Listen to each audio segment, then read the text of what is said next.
YouTube? It's your girl Yasmin Renee, and welcome back to my channel. If you haven't already, make sure you guys go like, comment, and subscribe to see more of me. Y'all, we are on episode 3 of Yasmin's Diary, Stay-at-Home Mom Edition. And I'm so excited to talk about today's episode. So we're gonna get right into it, y'all. I got my new watch, so if you see me checking it out, that's what I'm doing, this new smartwatch to track my steps. Because like I said in the last episode, if you didn't watch the last episode, stop, go back, and then come back. I want to be consistent in the gym, and this will help me track my steps. So anyways, this episode is about transitioning from working, having my own career, to now being a stay-at-home mom. So we're gonna get right into it. Like always, leave some comments down below. Let me know, I'm talking to y'all. Let me know how your transition was from working, doing whatever you were doing before, to now being a stay-at-home mom. So let's get right into it. So I wrote some points down in my notes, but we're gonna go back. I got a little backstory. So y'all, I have been working since I was 16 years old. I got my first job at Taco Bell, and then I worked at Taco Bell, Applebee's, Bojangles, Food Lion, Lowe's, Marshalls. I don't work really everywhere. And as I got older, I went to school, I knew that I wanted to do something in my major. So before, like I said, I got my first job at 16. I worked at all those places. And then I got in school, got in college, and I graduated. My major is therapeutic recreation, and my minor is psychology. And for those who may not know what therapeutic recreation is, it's to sum it up, you work with people who have disabilities. So any type of disabilities. So I was like, okay, I really love working with people. So that's why I did it. I really love working with people. I love helping people. So that's my major. So after I graduated college, I was like, okay, what job can I do that will help me work within my field, kind of? So after college, I graduated. I moved back home with my mom for about a year, I would say. And during that time, I applied for an after-school teacher job. So I'm not going to say the company, but I was an after-school teacher. And it was about 10 or 12 kids. And honestly, you just work with them. You do their homework that they didn't complete during school, and do different activities, take them outside, do snack time. It was really laid back. It wasn't too much focus on like teaching. It was like just helping them with their homework. And plus, they was only in 1st or 2nd grade. So after that, I was like, okay, I like that, but I really want to dive in. So what can I do? So I just looked up, I was on Indeed, and I seen this ad, and it said RBT. And RBT is a registered behavioral technician. And to sum that up, it's someone who works with people who have autism. Only autism, not any other disabilities, just autism. So I was like, okay, let me apply. So I applied, I ended up getting the job. And to get this job, you have to go through a 40-hour course online, and you also have to take a state exam. So this job is like very important. So I started working as an RBT, and at first I liked it, and then it got stressful, y'all. It got stressful. You have to have a lot of patience to work with kids who have autism. You really have to have a lot of patience. And shout out to all the RBTs, because y'all got that.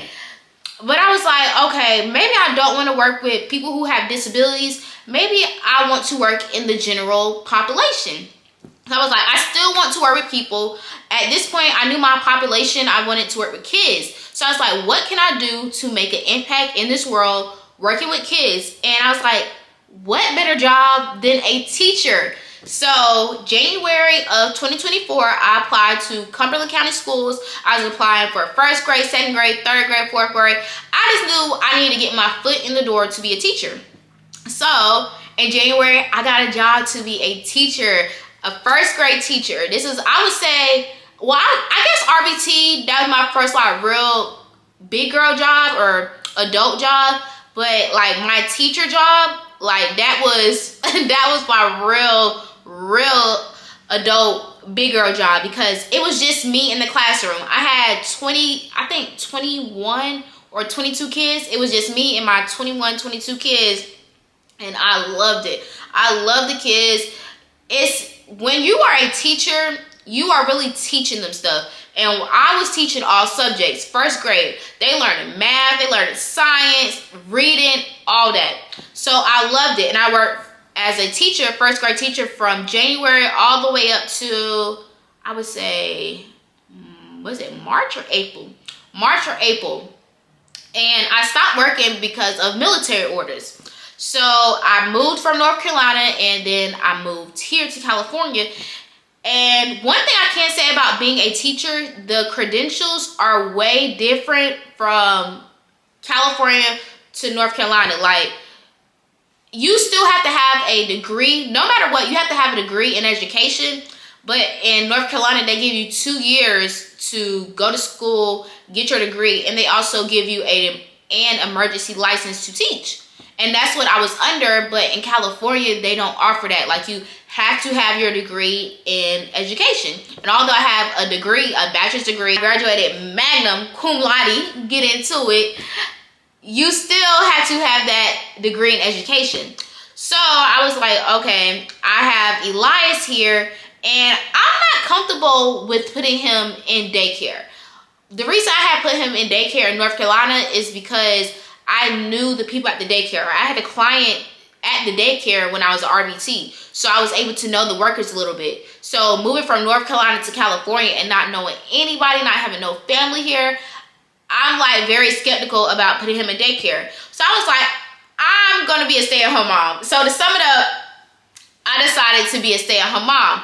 Transition, it has a lot of cons, it has a lot of pros, and me personally, I feel like the transition, it is getting some used to. Like, for one, I'm used to going to work. I'm used to waking up at a certain time, getting off at a certain time, seeing different people throughout the day. But now it's like I have the same routine. And sometimes the same routine can get annoying. It can get draining. Like at one point, I moved here in May. And what month is this?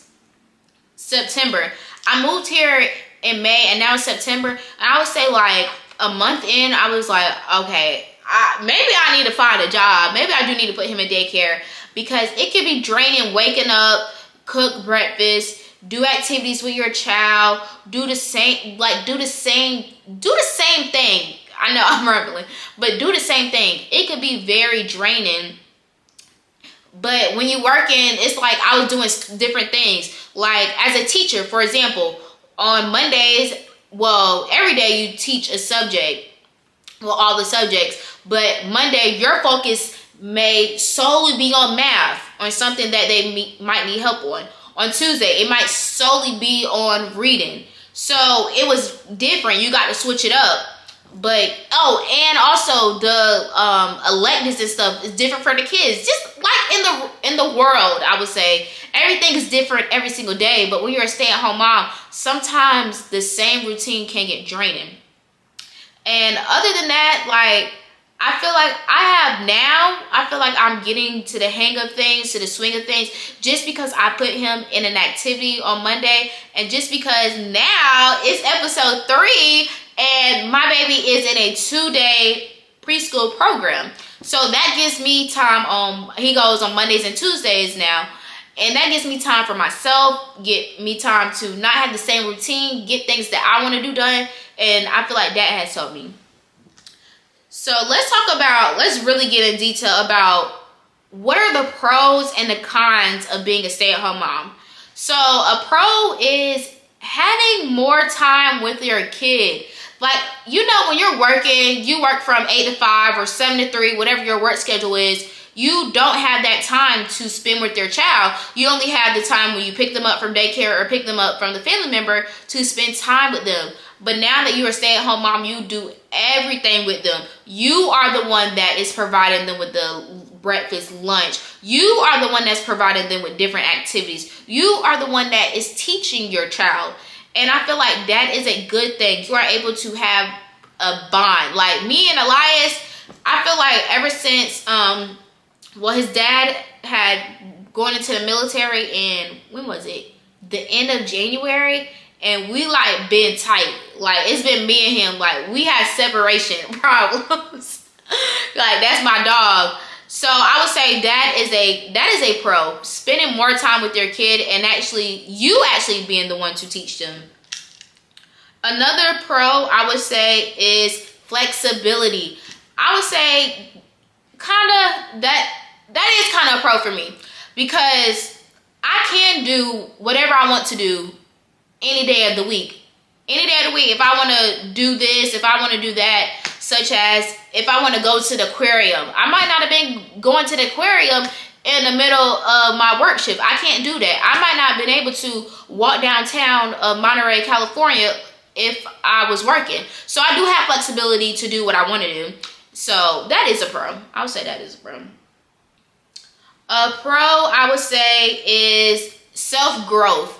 When you are a stay-at-home mom, it's about your child, but it's also about you. Like you are figuring out, what do you want to do? You are figuring out your next move. You are figuring out, are you going to be a stay-at-home mom forever? Is this a short-term goal, a long-term goal? Do you want to go into entrepreneurship? Like, what do you want to do? And I feel like being a stay-at-home mom, it has taught me a lot about myself. It has taught me to just be with myself. Because even though I have Elias during the day, you don't have that adult interaction. It's just you. So I feel like it has given me an opportunity to grow, self-grow, figure out what I want to do, figure out if this is something that I want to do for a year or two, or figure out if this is something that I want to do for a few months. Another pro I would say, but this is not a pro. I have put cost of savings. I would say that's not a pro for me, because like even though I'm a stay-at-home mom and you might think that I save, but no, I don't. I still go shopping. I still spend my husband's money. I still do all of that. So I don't know why I put that as a pro. I would say, okay, we're going to move into cons. So a con is career impact. That is a con for me, y'all. I struggle still to this day, to be honest. I struggle whether like, what do I want to do? It's like I went from being a first grade teacher, having 21 to 22 students all depending on me, like waking up, just having that connection with my students, to now I don't have a career. Like, let's just put it out there. I don't have a career. I feel like some days I feel like I could be doing more. I want to do more for myself.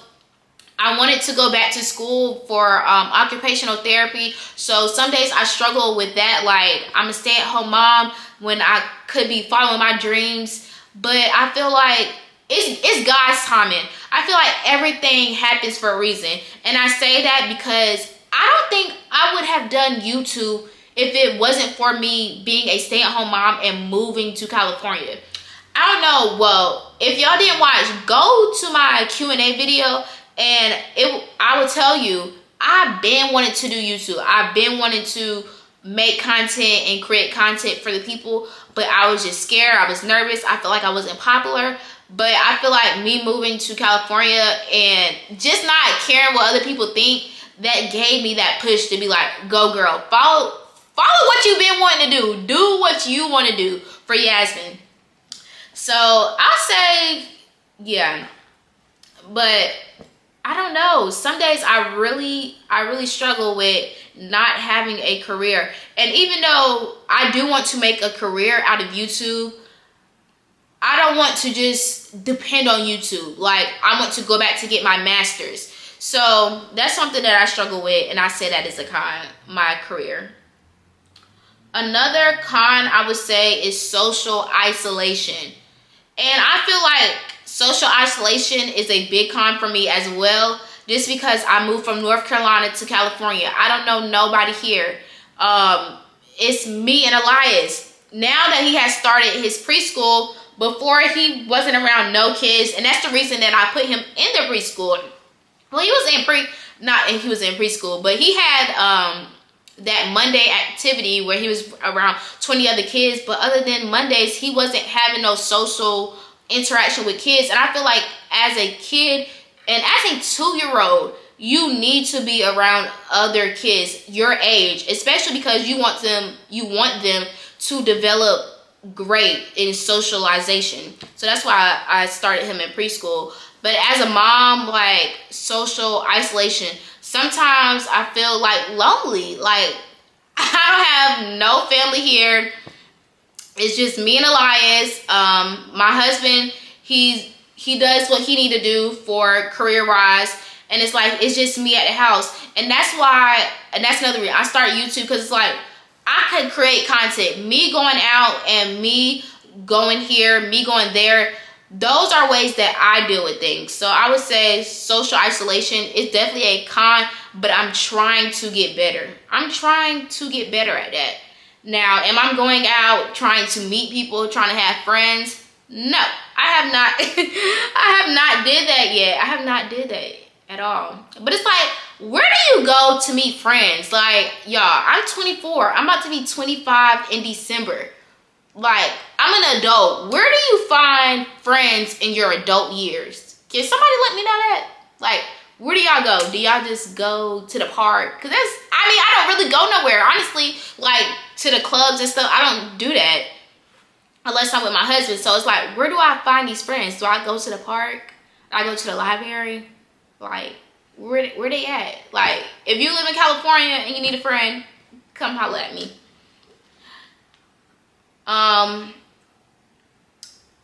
Pressuring, I put this, managing household. I would say, I put that as a con, but yeah, it's a con.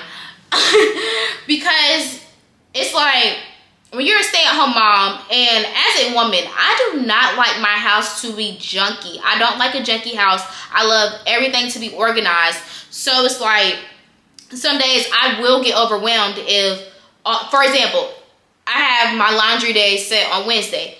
If laundry day don't get done on Wednesday, then honestly, me as my personality, I will get overwhelmed and be like, dang, now I have to worry about laundry on Thursday when I already had something set for Thursday. So it can be very overwhelming. And then you gotta cook, you gotta clean, and then you also have to make time for yourself. Remember, I said make time for yourself. So I would say managing the household, that can be overwhelming. And I would say a tip that I could give you guys, and a tip for me, give myself grace. Like, everything is not going to be done. Your house, honestly, with a 2-year-old, your house is not going to be squeaky clean every single day. Like, that's not going to happen. Like, even when Elias may take a nap, or even when he playing around and I might put some stuff up, he's going to put it back out. So it's like, give yourself grace. Everything is not going to happen the way that you want it to be. And being a stay-at-home mom has taught me patience. Like, I say every job that I have had taught me patience. And I would say stay-at-home mom is a job. Like, it really is a job. Like, other than me having a break during Elias nap time, I don't have a break. I have to make sure that he's fed. I have to make sure that he is energized. I mean, not energized. I have to make sure that he goes outside. I have to make sure that he does activities, because that's what a 2-year-old needs. That is a big development for them. Being in a house with a 2-year-old, that's not going to work. He's going to get bored. Like, we're doing the same activities every day or every other week. He is going to get bored. So yes, that is how I transitioned from being a working girl to a stay-at-home mom. I feel like it's God's timing. Like, everything happens for a reason. And honestly, I'm just enjoying my time here in California. I'm enjoying spending a lot more time with Elias. I'm just enjoying life. So everything works out for a reason. Y'all let me know how your transition was from working or doing whatever you were doing before to being a stay-at-home mom. How do you cope with things? What do you do for yourself? What do you do for your child? Was the transition hard? Was it easy? Y'all let me know in the comments. Thank you guys for tuning in to episode 3, and I will see you guys on the next episode. Bye.